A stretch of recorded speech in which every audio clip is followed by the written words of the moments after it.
Welcome to the New Fly Fisher. I'm your host, Colin McKeown. And in today's show, we're doing one of my favorite things. We're fly fishing, for pike. Oh, this is great. And we're also gonna be doing some fishing for big brook trout. We're at Marmac Lodge in Northern Ontario. It's gonna be a great show. Oh, look at this guy. It's gonna be a great show. Stay with us. Oh, he's going into the boat, going into the boat.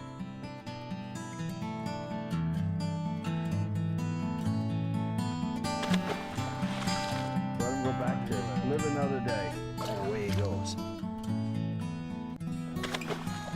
Great fish. Wow.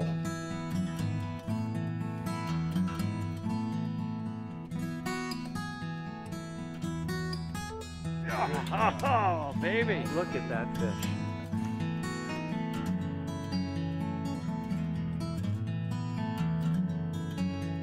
Stop, wiggle, on the way down.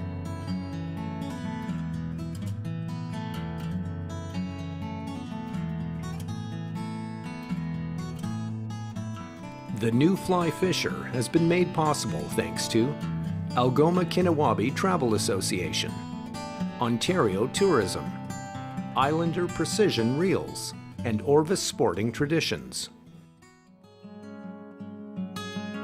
On today's show, I visit Marmac Lodge, located in Ontario's beautiful North Country. Situated on the remote shores of 27-mile Esnagi Lake, owner Ken Johnson and his family have been providing quality fishing trips for over 35 years. What I like about this lodge is accessibility. You can get to Marmac by float plane or train. The region boasts fantastic walleye, northern pike, brook, and lake trout fishing. I'm really keen on experiencing both the northern pike and brook trout fishing. Joining me today is John YUKICH, an experienced guide of many years. His advice, along with his intimate knowledge of the lake, will ensure a successful trip. It's early June and the pike have already spawned and are heavily feeding. However, the weed growth on the lake is behind this year, so the pike are searching for any kind of structure they can relate to. John and I initially do some searching around the lake, looking for emerging weed beds in the 6 to 8 foot depth.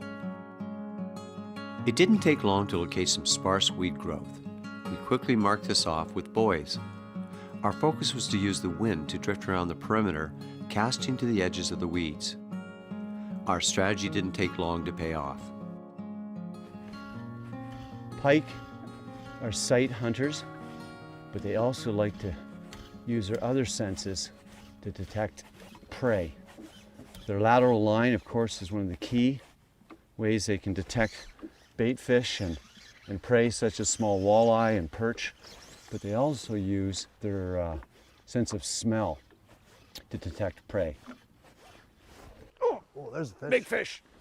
Big fish. Oh yeah, he hammered it. Oh my goodness. Did you hit see it like that? a ton of bricks. Oh, he just slammed it right in front of the boat. Oh, there he is. That's a nice fish, buddy. Oh, Yeah, man. oh, let him go. Baby doll. Let him go. Getting this Try on to the reel. get on your reel there, buddy. Oh, there. There you go.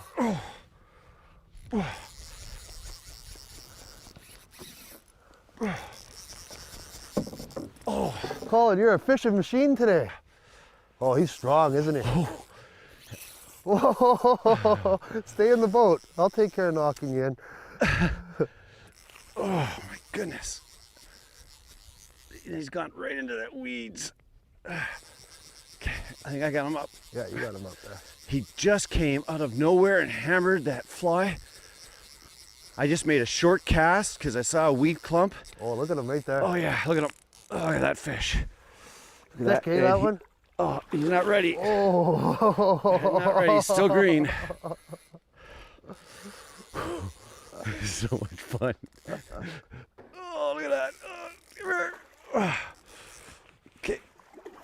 Oh, Wow. what a great fish. You ready? There we go. Oh, Nice fish, yeah. my friend. Wow. So much fun. Oh, I love pike fishing on a fly. 38. 38 and a half.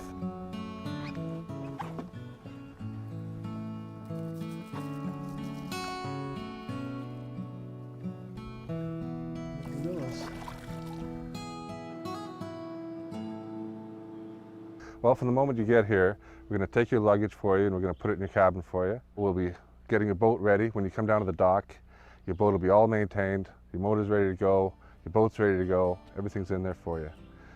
When you get back to your cabin that night, the cabin will be completely cleaned by one of our cabin girls.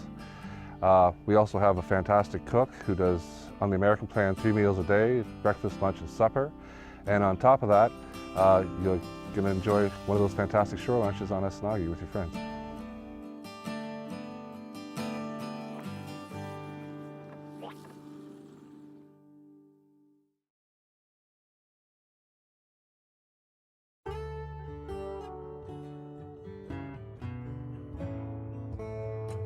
Some of the reasons people want to come up here to Marmac Lodge is because it's a completely remote lake. There's lots of fresh air as well as wildlife. There's moose and bear, as well as bald eagles and just about anything you can think of. Escape the city and come up here, back to the north, where it's completely pristine and the air is the freshest you've ever had. Pike use their sight and lateral lines to locate prey. As ambush hunters, they like to relate to structure.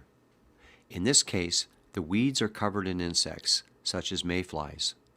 This attracts the baitfish, perch, and even young walleye to the weeds.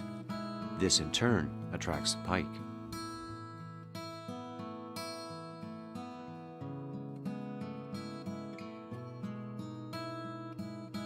The flies we found most effective for pike were a variety of large deceivers and especially tube flies.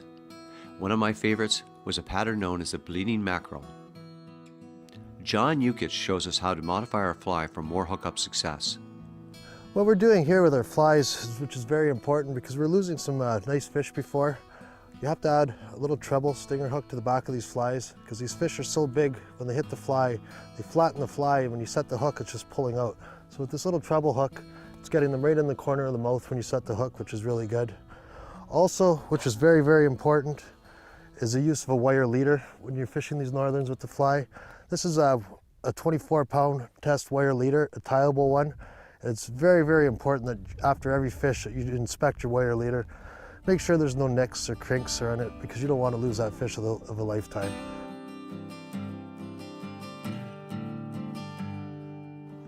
The retrieve I'm using today is a simple stripping technique. After casting, place the line under your finger for control. Reach behind your hand and strip in the line 10 to 12 inches at a time. Adding a twitch to your retrieve is a good idea and will impart more action on your fly and result in more strikes. Got him. Oh, look at that. Right there. Look at that. Right where he's supposed to be. Oh. Another decent fish. Oh, look at that. That's a nice one. Now it's important to get the line in. Oh, there's another one right there. Oh yeah, there's another one. Yeah. Look at that one. He's wondering what's going on. Yeah. So he's coming to check out, see what his friend's doing. And he's cut right in the weeds. There he is. Look at that. I'll get him in quick.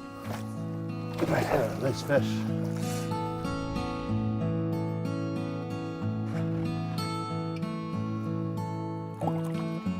He's ready to go already. Look at that.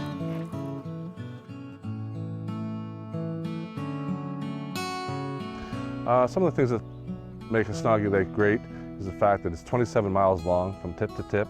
It's not a big wide body of water. It's a very narrow body of water, but it's got a lot of bays, a lot of structure. The walleye fishing is great all summer long. We recommend that people are coming for pike, they come in the spring and the fall primarily, but they also hit in the summer, but we recommend spring and fall, as well as the brook trout. We recommend spring fishing for that right after ice out up until about the middle of June to the end of June. Early in the spring when you're fishing post-spawn fish, you fish a lot of bays that are just outside spawning grounds for northerns, and those are your bays that warm up the quickest. You have early weed growth, and the pike really seem to key in on those areas early in the year. It's your first places where the small minnows, perch and walleye will start hanging out, and it's a perfect ambush point for them. As the summer progresses, the pike will move out into the deeper, colder water, but they will move into the weed beds at certain times during the day, so you really have to pattern them and key in on those times, and it makes for some fantastic fishing as the weeds are coming up. Later on in the fall, the water starts to cool off, the weed beds start to die, and the pike are in there heavy, feeding viciously for the winter months, putting on some weight, and that's some of the best fly fishing of the year. It's in the fall time. There's one. Oh, look at that. Okay, Nice we'll go fish, here. John. Okay, what's very important to remember here, because the pike are cold-blooded creatures, water temperature greatly depends on the retrieve that you'll use as you're bringing these flies in. Generally speaking, earlier in the morning, use a slower retrieve, and as the day progresses, as the water warms up, you can go to a more aggressive retrieve. And you just have to play around a little bit throughout the day just to see what seems to turn the fish on.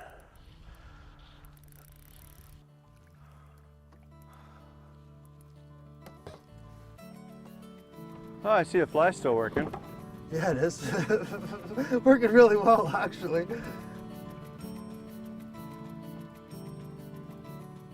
Come on, go back to... There you go. The wind had died down, so I took the opportunity to try a large popper to see if I could get some surface activity. The action was fast and furious, the type of fishing anglers can only dream of.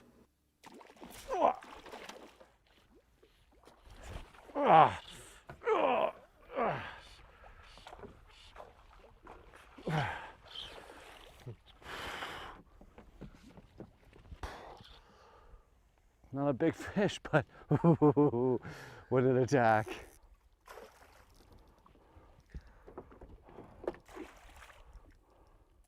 He inhaled that. Yes, he did.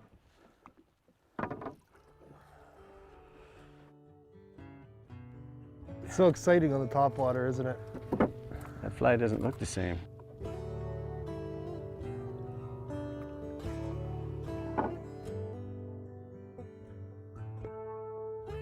Healthy populations of insects and insect larvae live among the weeds. This attracts bait fish, which in turn attracts perch and walleye, thus attracting hungry pike to these areas.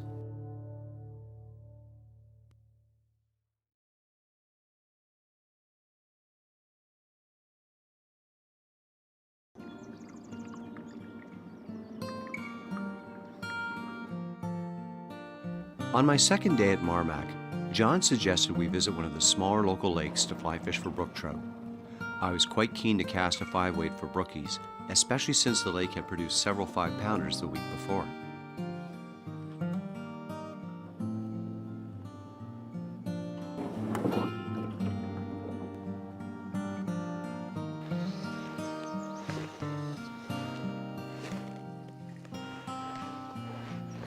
Beautiful.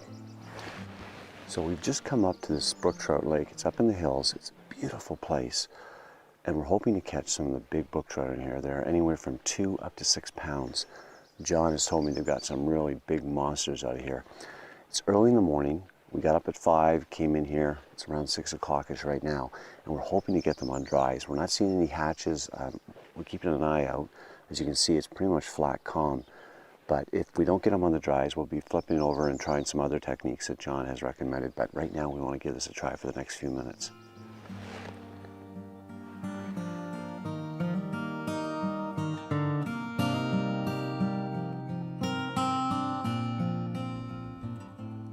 I worked a dry fly on the surface for a while, but it was evident the fish were not rising. So John recommended I put on a sculpin pattern with a full sinking line in order to work closer to the bottom.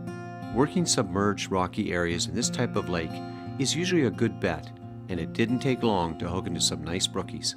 First fish, not a big one. What's the name of this fly that we're using? This is a black woolly sculpin.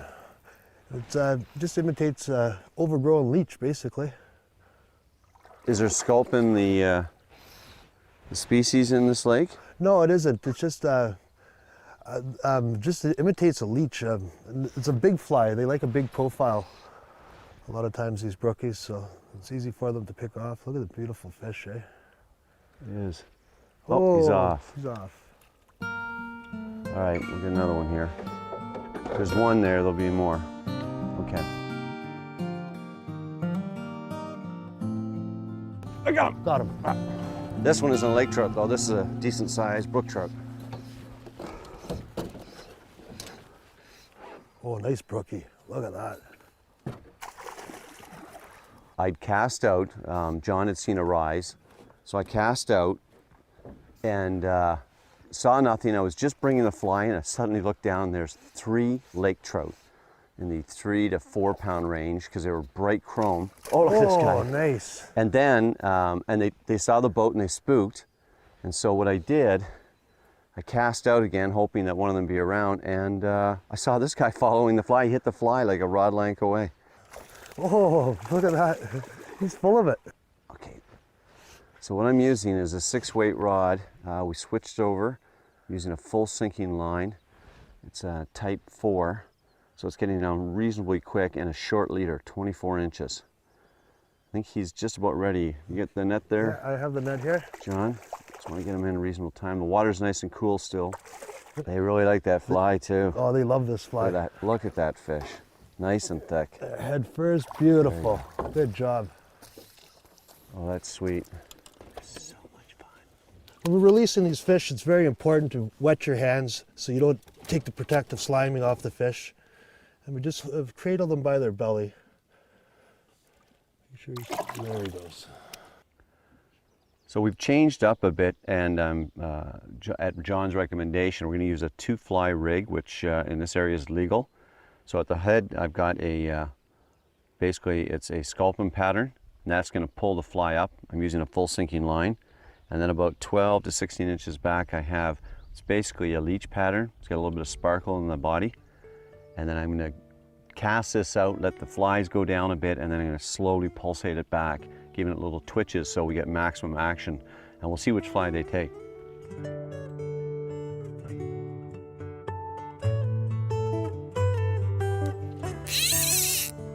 Wow. Zipping some drag on you, eh, Colin? Yeah. So I hooked this fish and it went straight out. It's already taken a huge pile of line off. Now he's going to run right at you, classic brook trout. And then when he sees the boat, you're going to have your hands full again. That's what they always do. They almost act like a salmon in that sense. He's making it work. He's coming right towards us. That's where this large arbor reel really makes a difference. Oh, look at that fish. Oh, beautiful brook trout. Oh. Hey? They're just made for the fly too. They're just such a nice fish on the fly rod. This is why you want to have a good quality tippet and you want to have a good reel. Look at that. Look at the shoulders on that guy. And this is after he's done the big run on me. Look at that. What a sweet fish. Okay, bring him over to you now. Yeah. Okay, very good. Head first, keep his head up. Beautiful job. Oh, what a nice fish. Look at the colors. Look at the colors in that fish. Okay, I'm just going to wet my hands before I attempt to take the fly out. So I don't want to knock off the protective coating. The fly's out. We're just going to grab him here. Okay. Absolutely stunning fish. Why don't you let him go there, John? Yeah, okay. That's great. Look at that, eh? That's why you want to be so careful with these fish, because they're just so beautiful. You'd hate to hurt them. Just going to rub his belly really easily here. Oh.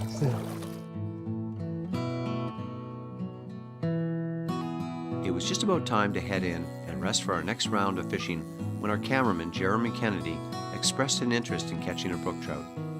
I thought it would be fun to change spots with him and ran the camera. Of course, he caught the biggest trout of the day.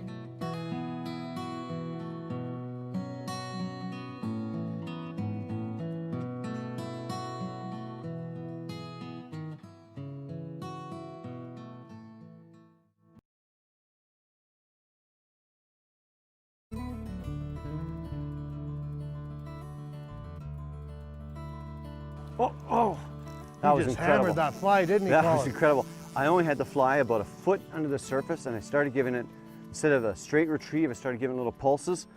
And this is a perch pattern with a lot of orange in it, and this guy just came out of darkness. I just heard the hit. I didn't even see the hit, Colin. And he hammered it. There he is. Okay, I'll bring him in head first. Head first.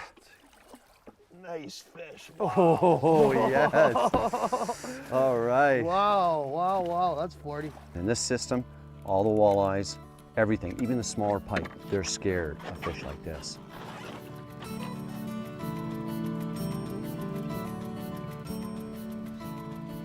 missed it. It's a big fish too.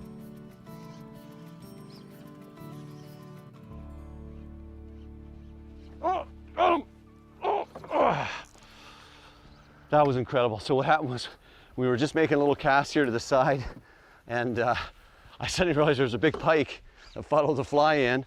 He just gently drove by. I flipped it out ahead, stripped it back. He came right up for it. Oh, that's a good fish too. Oh, look at that. Oh, look at that. I can't believe how strong they are, eh, Colin? Oh, look at that. Oh, look at that. Oh, Oh, that's a good fish. that's a good fish. That's a good fish, buddy. Oh, here we go. Off. Onto the reel. Oh.